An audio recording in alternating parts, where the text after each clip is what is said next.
intro at my channel Russian Photo. You can visit my store at eBay, where I sell vintage Soviet photo equipment. First of all, I'd like to thank you for all your views, comments, subscriptions and likes to my videos. I really appreciate it. That encourages me for further work. Today we will speak about a very popular rangefinder photo camera from USSR, Zorki-4.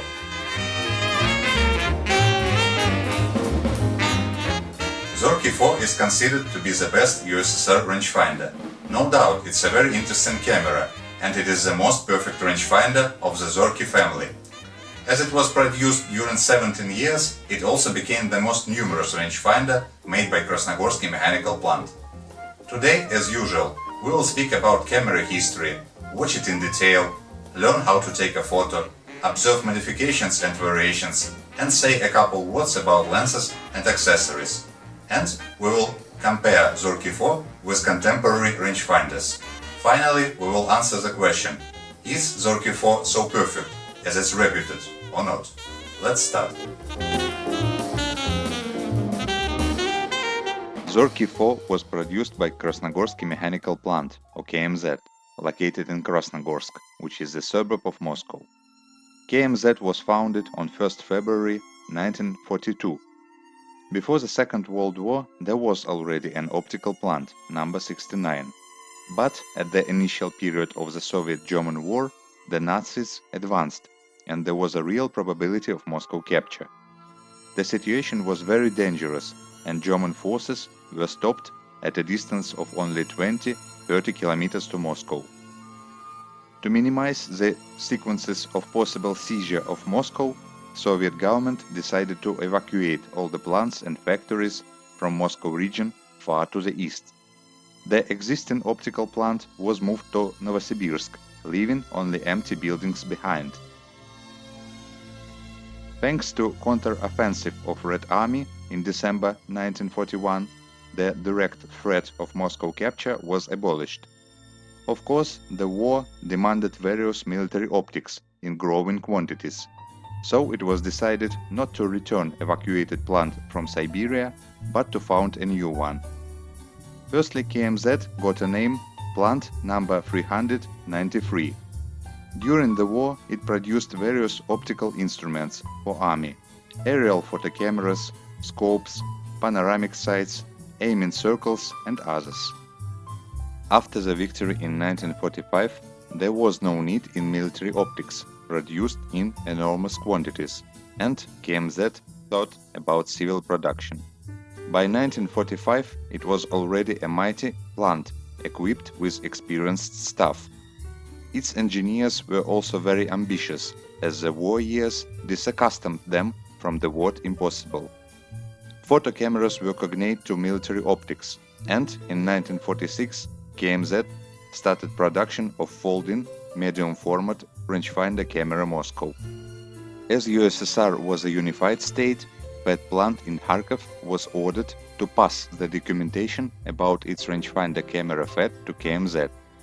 First FAT was a copy of German Leica-2 and was produced since 1934. KMZ started to produce it under the name Zorki in 1948. Zorki can be translated to English as sharp-sighted, vigilant. A small fact, KMZ Stadium had the same name. On the contrary to FAT plant, which produced the third FAT since 1934 till 1955 in almost invariable way, KMZ started to improve Zorki. In 1954, Zorki-2 appeared. It got a self-timer. In 1955, Zorki-C was introduced.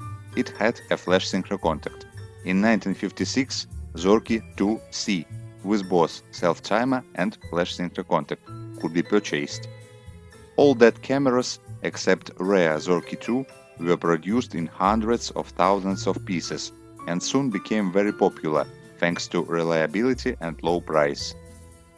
In Kharkov, new model FAT-2 appeared in 1955. It was the further development of first FAT, in other words of Leica-2. I made a video about second FAT, which is available at my channel, which I called A Small Step from Leica, an evolution camera. FAT-2 was not a breakthrough, being in fact an improved second Leica, developing little by little. For example, it got self-timer only in 1958. On its turn, KMZ decided that Leica-2 as a base was exhausted and there was no benefit in its perfection. It was resolved to make a completely new rangefinder. As a base, again, Leica was chosen, this time Leica-3. New camera got the name Zorki-4. KMZ engineers didn't copy it one-to-one, but improved it. In addition to extended shutter speeds range, 1 second to 1/1000th instead of 1/25th to 1/500th in Leica-2, first and second FET, and early Zorkis, and dioptric adjustment, they unified viewfinder and rangefinder window. Before, a photographer used one eyepiece to estimate the borders of future frame and the other for focusing. That was very uncomfortable. New model of KMZ plant allowed to watch in a solid eyepiece, both for aiming and focusing. Another serious improvement was removable rear cover. All above-mentioned cameras had removable bottom. Thus, loading film in Zorki-4 became more comfortable. It was produced in moderate number and had a lot of child diseases, having gained a reputation of unreliable camera. In 1954, Zorki-3M appeared. Mechanism of long shutter speeds was changed to a simpler one, and camera got only one shutter speed knob instead of two at Leica-3 and Zorki-4. In 1955, Zorki-3S was introduced. It had changed upper part and got a flash synchro contact. And finally, in 1956, Zorki-4 appeared. It was first mentioned in director's report in 1950, when it was outlined to start production of 3 new cameras in 1951, Zorki-2, Zorki-4 and Zorki-5. In fact, it was a modification of Zorki-3S with self-timer, though I had once in my hands extremely early Zorki-4 without self-timer.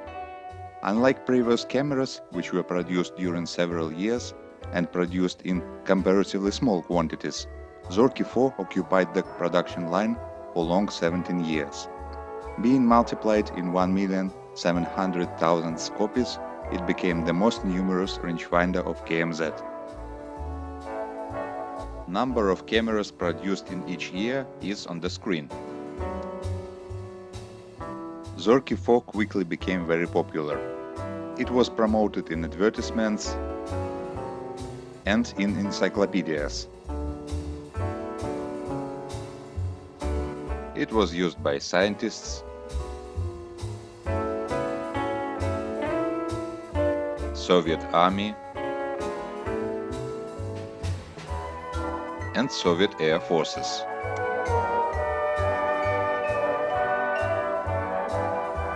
Zorki-4 quickly became the favorite camera of Soviet photojournalists. Most often the reporters of small local newspapers were equipped with it.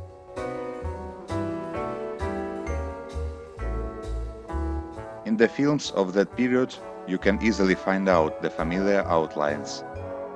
Wide shutter speed range, bright and vivid viewfinder, self-timer and flash synchro contact, modern design and vast pack of changeable optics with popular Leica thread mount made this camera really beloved. They pictured everyday life in its variety. The most famous contemporary and model for Zorki-4 was Yuri Gagarin, the first man who flew into space. In 1958, at International Fair of Damascus, Zorki-4 was awarded with diploma. Firstly, Zorki-4 cost 1,500 Soviet rubles.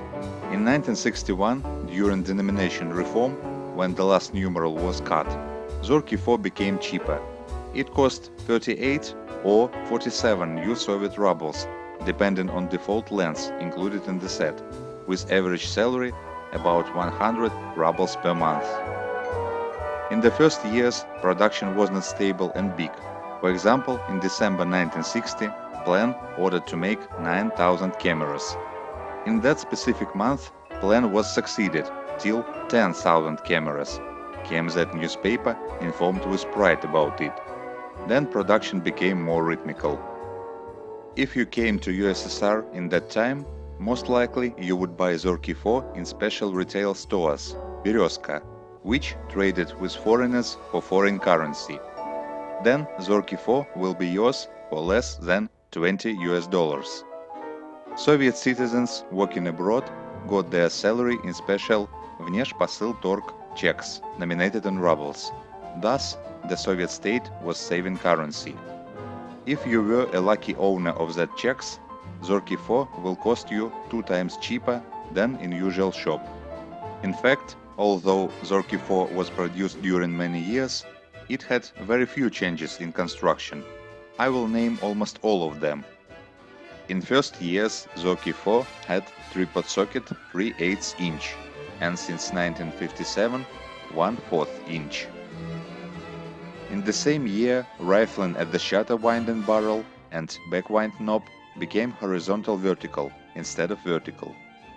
According to new state standard, or GOST, in 1959, shutter speeds were marked in new way. Thus, 1/25th second became 1/30th, and new speed 1/15th was introduced. In 1960, to reduce the costs, prominent frames around rangefinder and viewfinder windows were removed. 4 screw bolts around the cold shoe were taken away in the same year, and cold shoe got a pin. Till 1965, cameras were covered with artificial rubber, then with leatherette.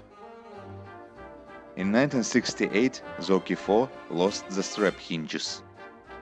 It was implied that the camera would be always in case, which had its own strap, so special hinges at the camera are not necessary. So, as you can see, Zorki-4 had only small, insignificant cosmetical and technological changes, and, frankly speaking, was produced in almost immutable way. Let's watch it in detail.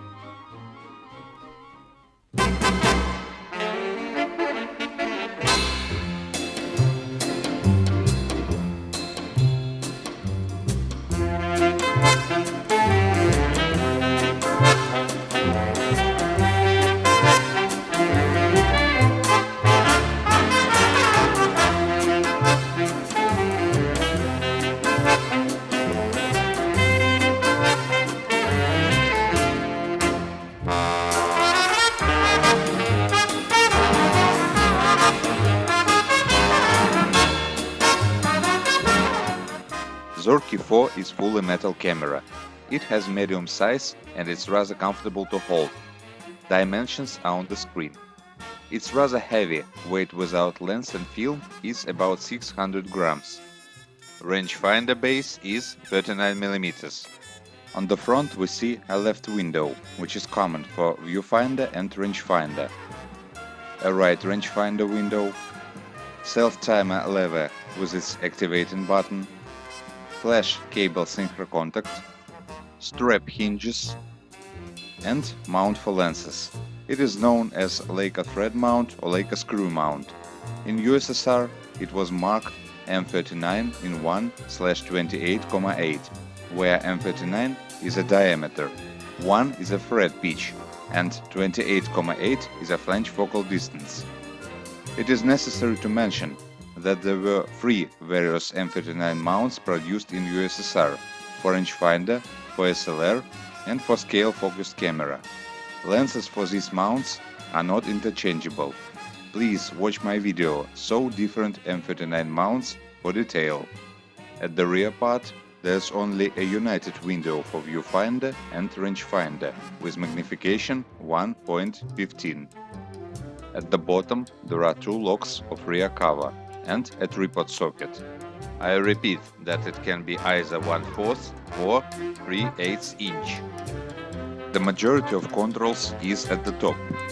There is a backwind head, dioptric adjustment lever that has range plus or -2 diopters, a cold shoe, shutter speed disc, a ring for flash control, release button with a carving for remote release cable, a ring coupling for turning off the shutter when backwinding, where left letter is Russian P, meaning перемотка or backwinding, and right letter is Russian "there", meaning длительная выдержка or time mode, and a winding barrel with frame counter marked for 40 frames. A few words about a ring for flash control. You can meet two possible types.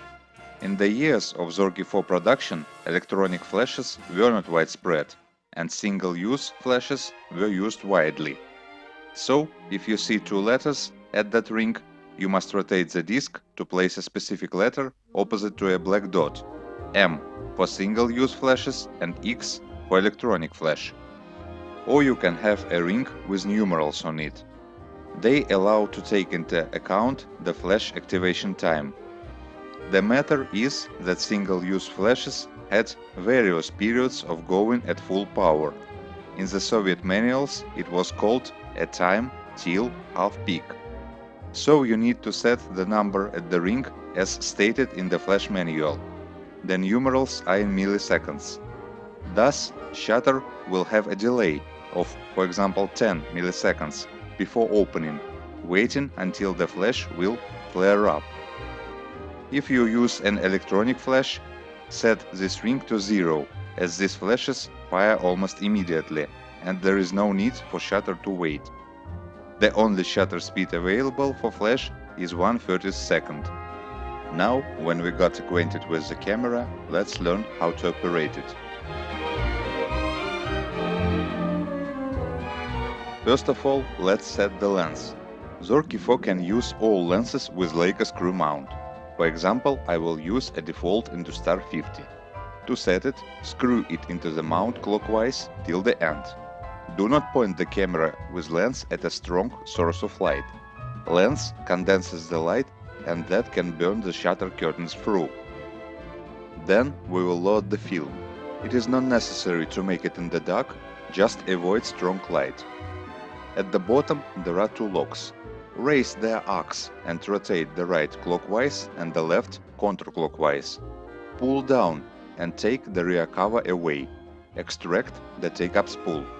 It has a clamp looking like a hook that holds the film tip. I have a standard 35mm film cassette. Insert the film tip in the clamp and make sure that it is fixed. Then place the take-up spool back in the camera. Film cassette must be set in the left socket. If the film has a slack, raise the backwind head and rotate it clockwise slowly, as the film must be strained tightly. Make sure that teeth of the measuring roller are in film perforation. Then set the rear cover, rotate the locks and drone them.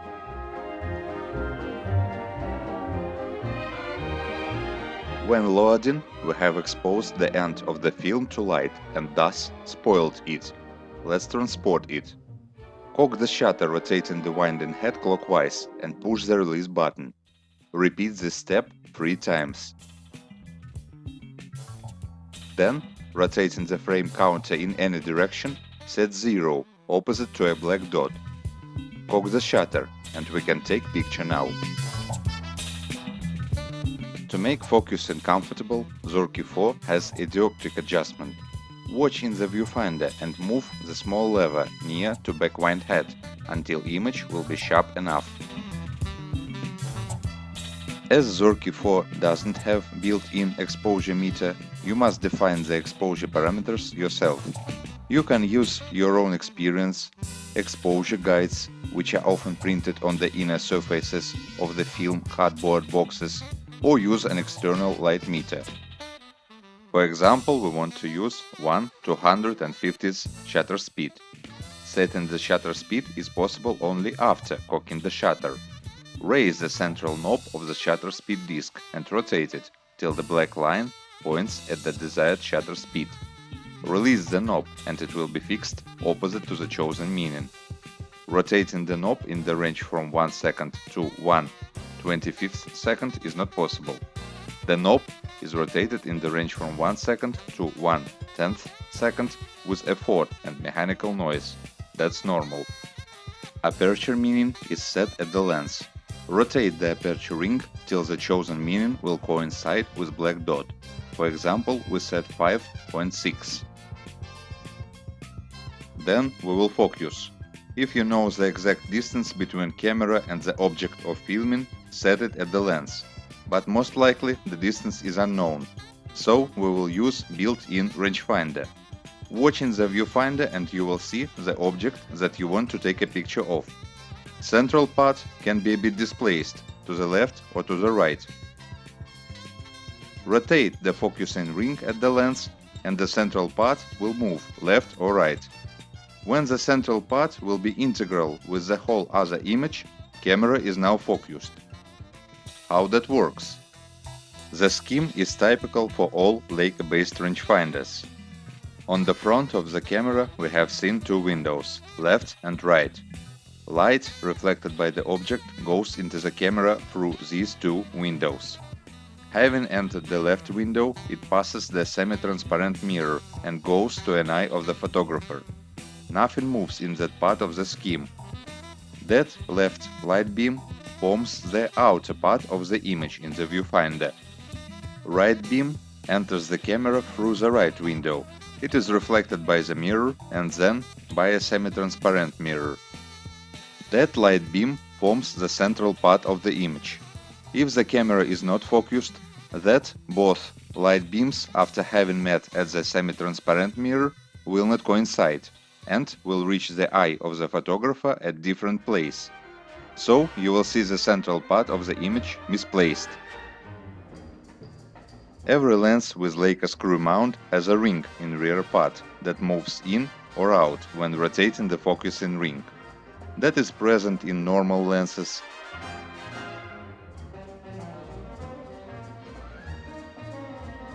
wide-angle lenses,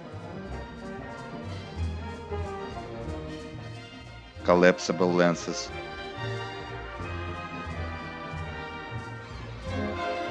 that ring pushes the spring-loaded lever inside the mount.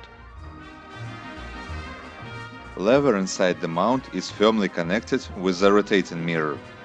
Turning it will change the way of reflected light beam, and finally both light beams will meet at the same point of a semi-transparent mirror, and since that point their ways will coincide. You will see a solid picture then. Camera is now focused. That's how it looks like with the top part dismantled. Now it's time to push the release button. If you need a time mode, it is marked with red Russian letter D. Set B as the shutter speed disk, push the release button and simultaneously rotate the ring coupling to the right. Shutter will stay opened. To close the shutter, return the ring coupling to a neutral position. When the frame counter shows that all the frames were used, like in my case, black dot points at 36, or you want to unload the current film cassette, turn the ring coupling to the left. Shutter will now be deactivated.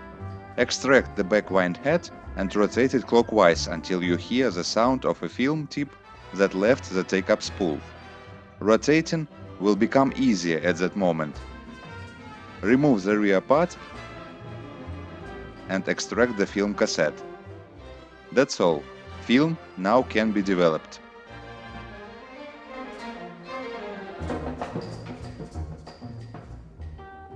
Using self-timer is very easy. Set the exposure parameters, focus the camera and cock the shutter.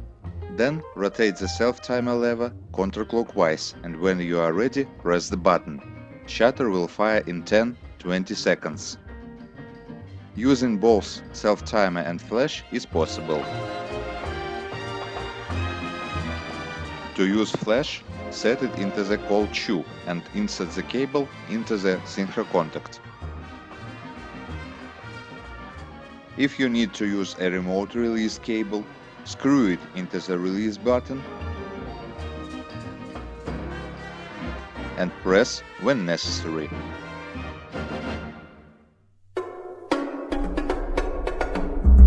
Firstly, let's speak about numeration. Serial number is at the rear side. Firstly, it was engraved, later stamped. System of numeration is typical for KMZ. Firstly, there is a letter N, meaning number. Then two numerals mean the year of production. Here 61 means 1961. And the last section is the number of that specific camera within the year. Numeration was reset to 0 every new year. So that is the 9029th camera made in 1961. KMZ logo is also at the rear side.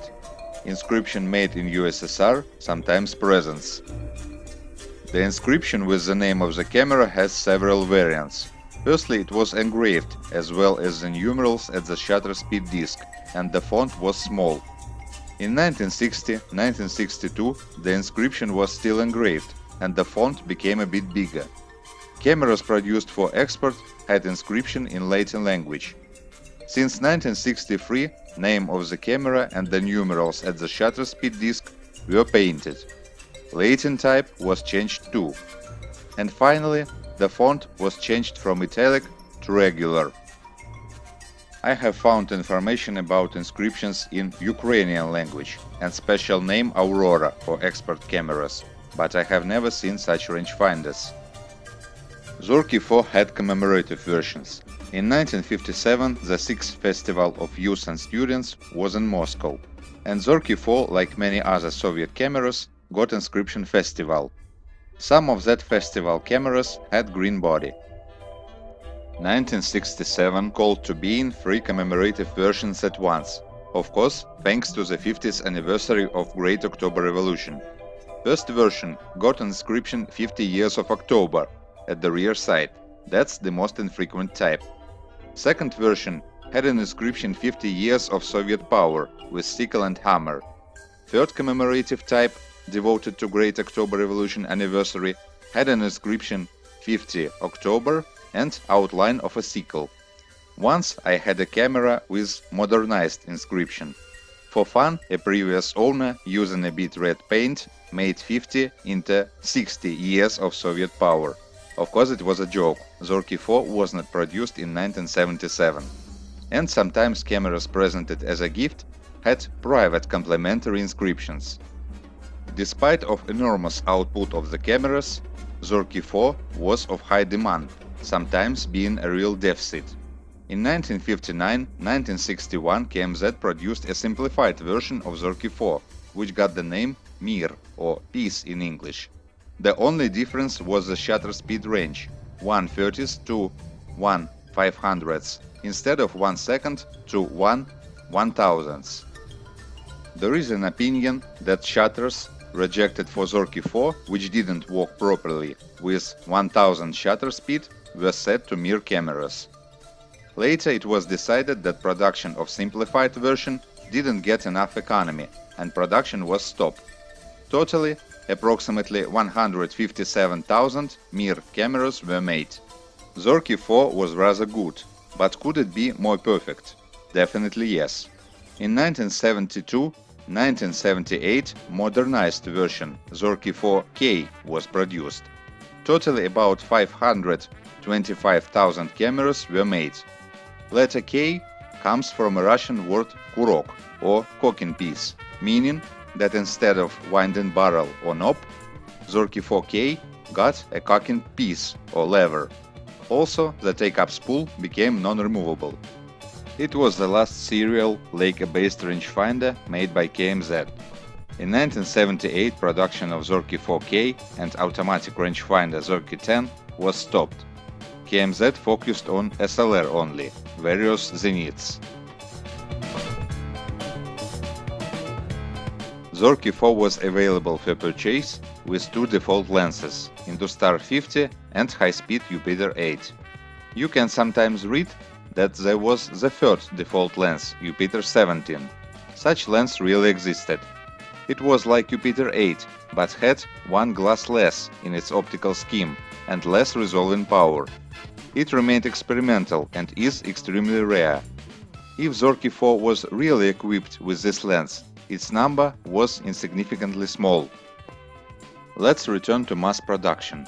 Both default lenses have German origin. In the early 30s, German optical engineer Ludwig Berthollet created Carl Zeiss Jena Zanar. After the Second World War, a lot of German plants were moved to USSR as reparations, including equipment, technology and documentation of optical factories.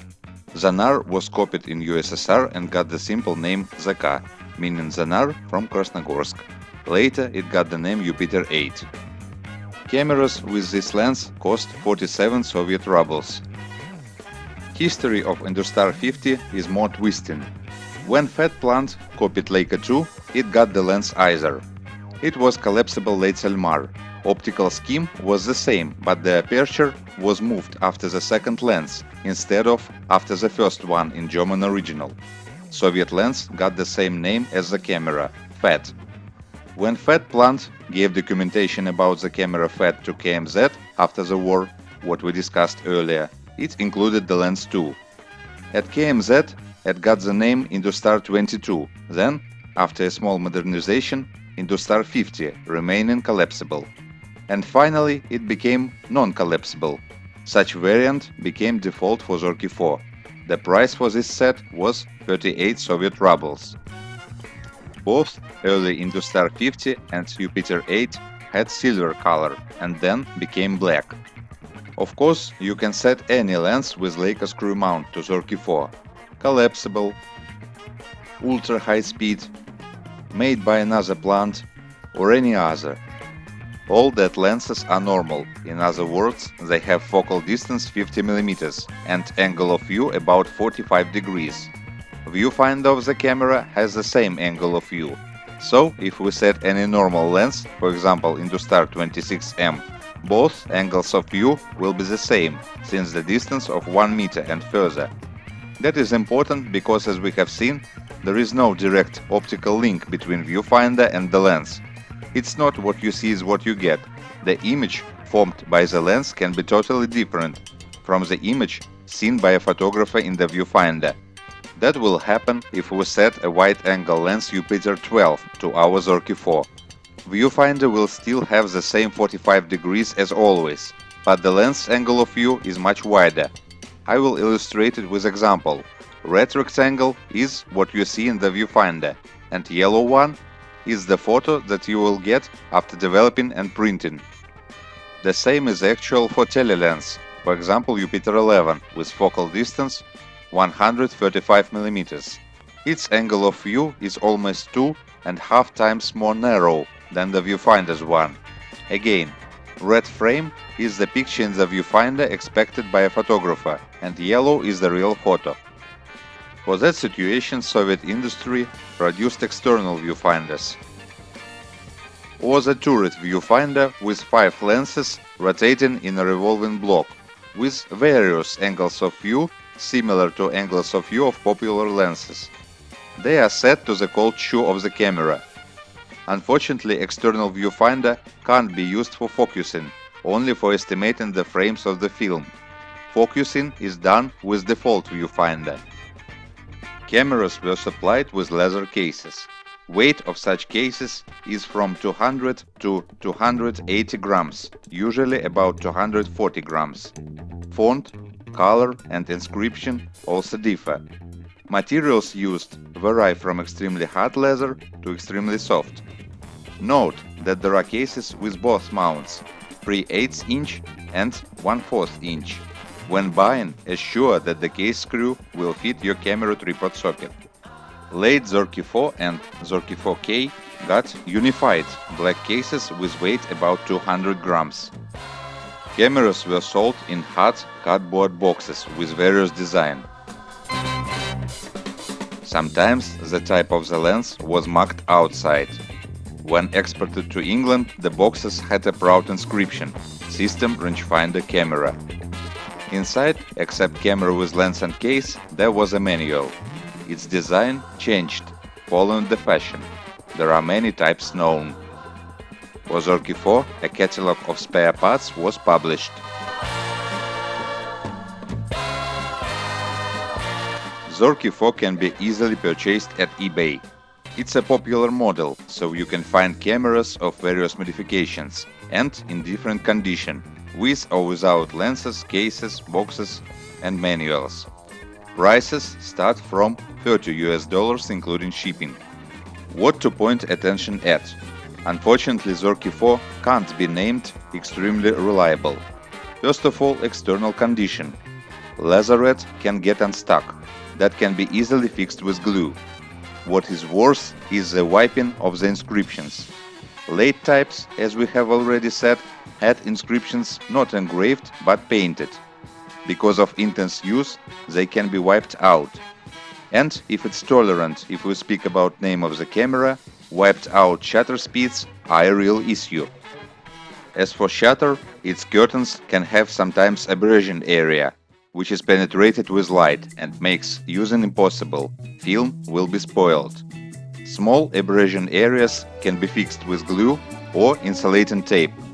But generally speaking, abrasion appears at Zorki-4 less frequent than, for example, at fat cameras. Shutter curtains also can get stuck or move lazy, and it's usually happen at long shutter speeds, as they are carried out with separate mechanism. Usually, short shutter speeds work if the long ones do not. The other specific problem with Zorki-4 is that sometimes a lever inside the lens mount is no longer spring-loaded. Thus, the camera can't measure the distance anymore and turns into a scale-focused one. As a sum, examine the condition of a specific camera at purchase. Early cameras with prominent frames and engraved inscriptions are considered to be a bit more reliable, but they are more expensive. And assure that you have a take-up spool. It's essentially necessary for taking pictures. Now, when we have acquainted with the camera, let's answer the question in the title. Does Zorki-4 deserve the status of the best USSR rangefinder? If we compare separate parameters, we will notice that first FAT and Zorki are smaller. Kiev rangefinders have much bigger rangefinder base, 90 instead of 39mm, and as addition, metal shutter curtains which are never penetrated with light.